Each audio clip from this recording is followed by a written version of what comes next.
மச்சான், பெருமாள் கோயில் பக்கத்துல அத்தை மாமா விஜய் 3 பேர்த்தையும் உயிரோட சமாதி கட்டுறான் அந்த பொன்னப்படம். இது பக்கம் வேண்டாம் மச்சான், சின்ன வாய்க்கால் பக்கமா குறுக்குழியில் போயிடலாம்.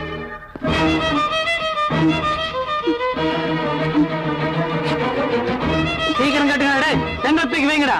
மாலை மாலை நாட்டுண்டா, வேலை பாரும்மா.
ஆஹா, என்னமா அழகா கட்டிட்டு இருக்கானுங்க. காதலிச்சவளுக்கு சமாதி கட்டினதா கதையில கேட்டிருக்கேன். ஆனா நான் காதலிச்சவன் குடும்பத்தையே சமாதி கட்டுறேன். இனிமே இந்த ஊருக்குள்ள எந்த பயலும் என் தங்கச்சியை ஏறெடுத்து பார்க்க கூடாது. இத பார், என்ன வேணாலும் பண்ணு, எங்க அம்மா அப்பா விட்டுடு, தயவு பண்ணி விட்டுடு. நீ பழி வாங்கணும்னு நினைச்சா என்ன வெட்டி கொண்டுடு, என் புருஷனையும் பிள்ளையும் விட்டுடுப்பா. அது இப்படி ஒருத்தரை விட்டு ஒருத்தர் உயிரோட இருப்பீங்க. அதான் மொத்தமா சேர்த்து சமாதி கட்டுறேன்.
சீலிங்க மேல போட்டு மூடுங்கடா, மூச்சு முட்டி சாவட்டும்.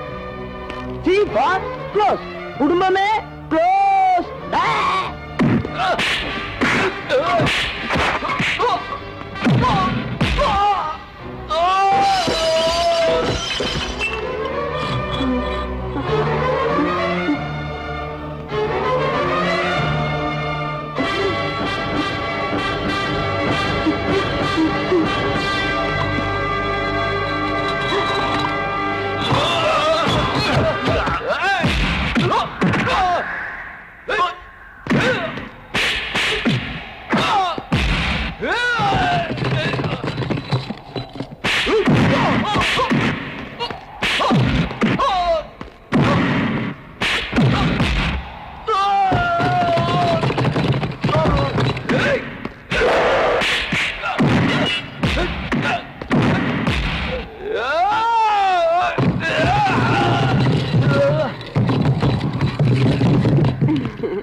அப்பா, பாண்டி வந்துட்டியா? யாருப்பா இந்த வேலையை செஞ்சது? எல்லாம் அந்த பொறிக்கு பொன்னமலம் தாப்பா. பாண்டி, வந்தது வராதுமா அருவாள் எடுத்துக்கிட்டு எங்கப்பா போற? அவன் தலையை சீவமா விட மாட்டாமா? வேண்டாப்பா, வேண்டாம் பாண்டி. இத்தனை வருஷம் கழிச்சு இப்பதான் வந்திருக்கிற, மறுபடியும் ஒருத்தனை வெட்டிட்டு நீ ஜெயிலுக்கு போக வேண்டாப்பா. 1000 அருவா சாதிக்க முடியாதத அன்பால சாதிச்சிடலாம். ஆத்திரப்படாம அம்மா சொல்றது கேளுப்பா.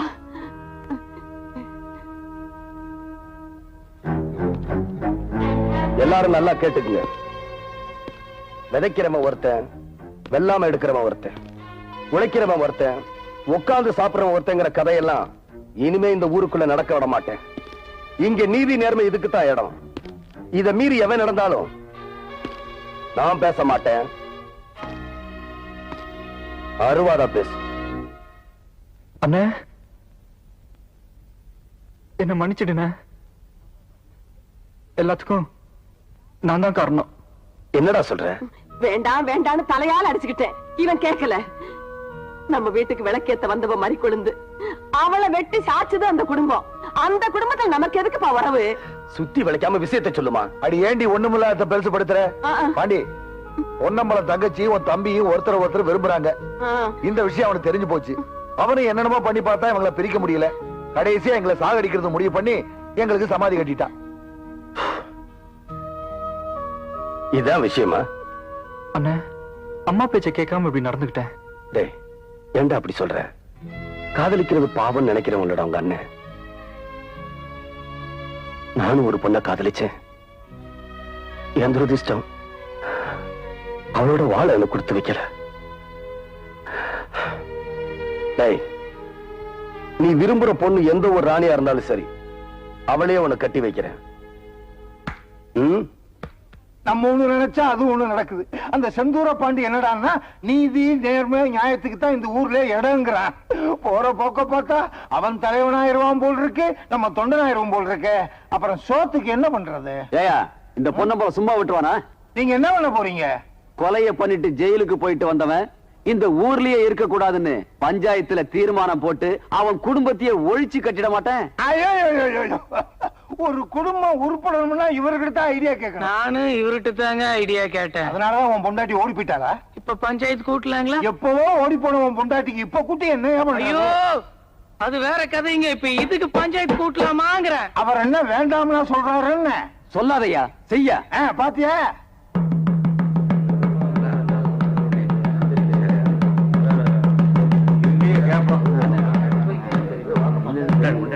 இதனால அரசம்பட்டி ஊர் சனங்களுக்கு சொல்லிக்கிறது என்னன்னா, நாளை காலையில ஊர் தலைவர் வீட்டுல பஞ்சாயத்து கூடுது. தவறாம எல்லாரும் கலந்துங்க சாமியோ.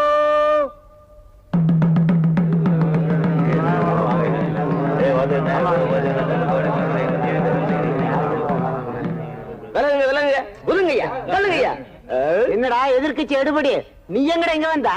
வேற வழி இல்லாம தான் இத்தனை நாள் அங்க இருந்தேன். இப்ப ஊரே மாறி போச்சு, அதான் நானும் மாறிட்டேன். நெத்தில பாத்தீங்களா, எம் எம் ஃபார் மனிதன், மனுஷன் ஆயிட்டேன். வணக்கம் வணக்கம். என்ன ஊர் சனம் மட்டும் இங்க வந்து கூடி இருக்கிய? பஞ்சாயத்து கூட்ட சொல்லி தண்டோரா போட்டாங்கல்ல, அதான் கூடி இருக்கோம். பஞ்சாயத்து பொன்னம்பலம் வீட்டுல இல்ல கூட, இங்க எதுக்கு வந்திருக்கீங்க? ஐயா, இந்த ஊர்ல என்ன அக்கிரமம் நடந்தாலும் தட்டி கேட்கறதுக்கு ஆள் இல்லாம தவிச்சுக்கிட்டு இருந்தோம். இந்த ஊருக்கு ஒளி விளக்க நம்ம தம்பி வந்திருக்காரு. இனிமே செந்தூர பாண்டி தான் எல்லாமே எங்களுக்கு.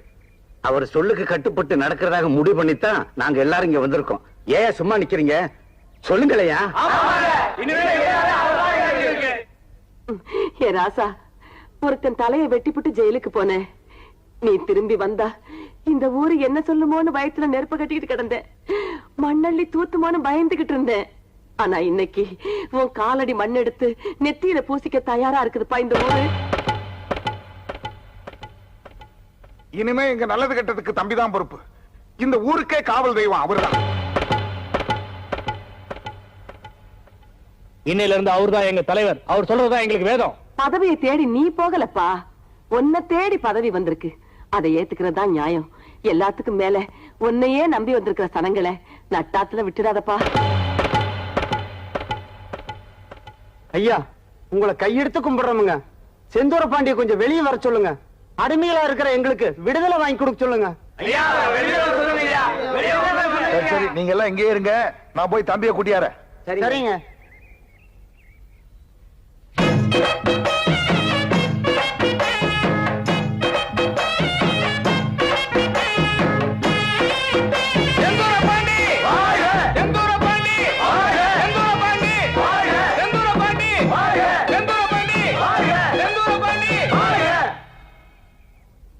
உங்க எல்லாருக்கும் வணக்கம். நான் மட்டும் இல்ல, எல்லாருமே வாழணும். பதவியை சுகமா நினைக்கிறவன் தலைவன் இல்ல, சுமையா நினைச்சு உழைக்கிறவன் தான் உண்மையான தலைவன். இந்த நிமிஷத்துல இருந்து உங்களுக்கு தலைவனா இல்ல, ஒரு தொண்டனா இருந்து உழைக்கிறேன். என்ன கூட பிறந்தவனா நினைச்சு உங்க குறைகளை என்கிட்ட சொல்லுங்க. என் உயிரை கொடுத்தாவது அதை நான் தீர்த்து வைக்கிறேன். சும்மா கிடந்த சங்க ஊதி கெடுத்தான ஆண்டிங்கிற மாதிரி பஞ்சாயத்தை கூட்ட சொன்னீங்க. இப்ப என்னடான்னா ஊர்ல உள்ள காக்கா குருவி எல்லாம் செந்தூர பாண்டி வீட்டுக்கு போய் சேர்ந்துருச்சு. அவன் தேர்தலே இல்லாம தலைவன் ஆயிட்டான். உங்களுக்கு டெபாசிட்டே போயிருச்சே. டெபாசிட் போனா என்ன, வேற என்ன போகணுங்கிற? அவர் மானமே போயிருச்சேயா. மானம் தான் பெருசுன்னு நம்ம தலைவர் கவரிமான் மாதிரி கௌரவமா வாழ்ந்துட்டு இருந்தாருயா. மானம் போயிருச்சுங்கிறதுக்காக நாக்க புடிங்கிட்டு சாக சொல்றீங்களா இல்ல தூக்குல தொங்க சொல்றீங்களா? என்ன யோசிக்கிறீங்க?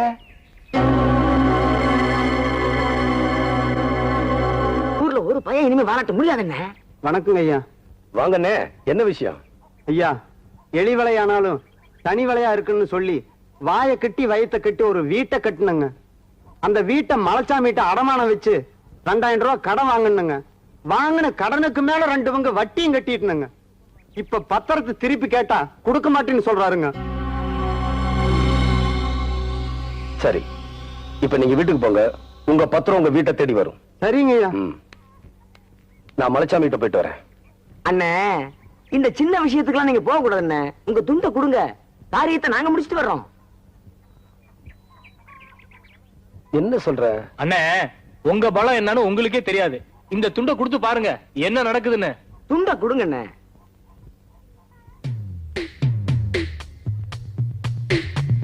அந்த துண்டு பசங்களுக்கு இந்த துண்டு பத்தாதா?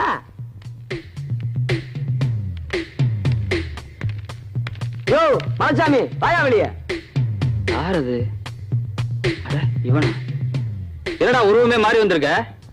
ஊரே மாறி போச்சு, அதான் உருவமும் மாறி போச்சு. கையில என்னடா துண்டு? இது சாதாரண துண்டு இல்ல, எங்க தலைவர் செந்தூர பாண்டியோட துண்டு. அடா அறிவு, என்ன விசேஷம்? ஹலோ சுந்தரலிங்கம், எப்படியா இருக்க? பேரை சொல்லி கூப்பிடுற அளவுக்கு நீ வளர்ந்துட்டியா? வாடா போடான்னு கூப்பிடாம இருந்தன, அது வரைக்கும் சந்தோஷப்படு. பாத்தியா, பட்டு 799 ரூபாய் 95 காசு. பேட்டா ஷூ வேற சொல்ற மாதிரியே சொல்றானே. அட பாவிகளா, இந்த ஊர்ல எவன் வேஷ்டி கட்டுறதுனே ஒரு விவசாயம் இல்லாம போயிருச்சு. என்ன பண்ண போற? இனிமே நான் வேஷ்டி கட்ட போறது இல்ல. இது எப்படி இருக்கு? லட்சணமா இருக்கு. கண்டினியூ பண்ண போறேன். காத்தோட்டமா இருக்கு. உங்க அக்கிரமத்தெல்லாம் தட்டி கேட்க ஒருத்தர் வந்துட்டார். இனிமே ஜாக்கிரதையா இருங்க. ஏய் மலைச்சாமி, பணத்தையும் வாங்கிட்டு வீட்டு பத்திரத்தையும் கொடுக்காம இனிமே முருகேசன் பூச்சாண்டி காட்டுறியாம? பொழுது சாயறதுக்குள்ள வீட்டு பத்திரம் முருகேச கைக்கு போய் சேர்ந்தாகணும். இல்ல துண்டு வராது, தலைவரோட அருவாதான் வரும். அருவா வந்தா காளிமுத்து கதி தான். தலையில்லாத முண்டமா வீதியில அலைவ. ஜாக்கிரதை. வரோம்.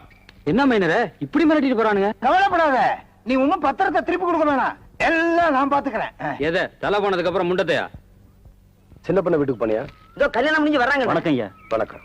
உங்க சொல்லுக்கு கட்டுப்பட்டு அருக்காணி நான் கல்யாணம் பண்ணிக்கிட்டேன். எங்களை ஆசீர்வாதம் பண்ணுங்க ஐயா.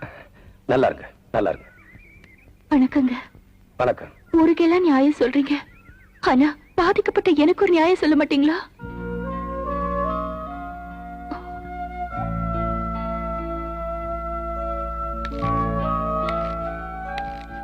உனக்கு என்னமா பிரச்சனை? நான் உங்க தம்பி மேல உயிரையே வச்சிருக்கேன்னு உங்களுக்கு தெரியும்ல. அதுக்காக நான் எவ்வளவோ சித்திரவதை அனுபவிச்சுட்டு இருக்கேன். இதெல்லாம் தெரிஞ்சும் ஏன் மௌனமாவே இருக்கீங்க? நீங்க வந்த பிறகாவது எங்களை சேர்த்து வைப்பீங்கன்னு நம்பிக்கையோட இருந்தோம்.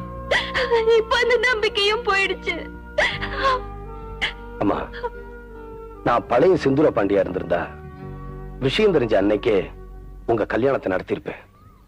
ஆனா இன்னைக்கு நல்லது கெட்டதுக்கு தீர்ப்பு சொல்ற அளவுக்கு இந்த ஊர் எனக்கு மரியாதையை கொடுத்திருக்கு.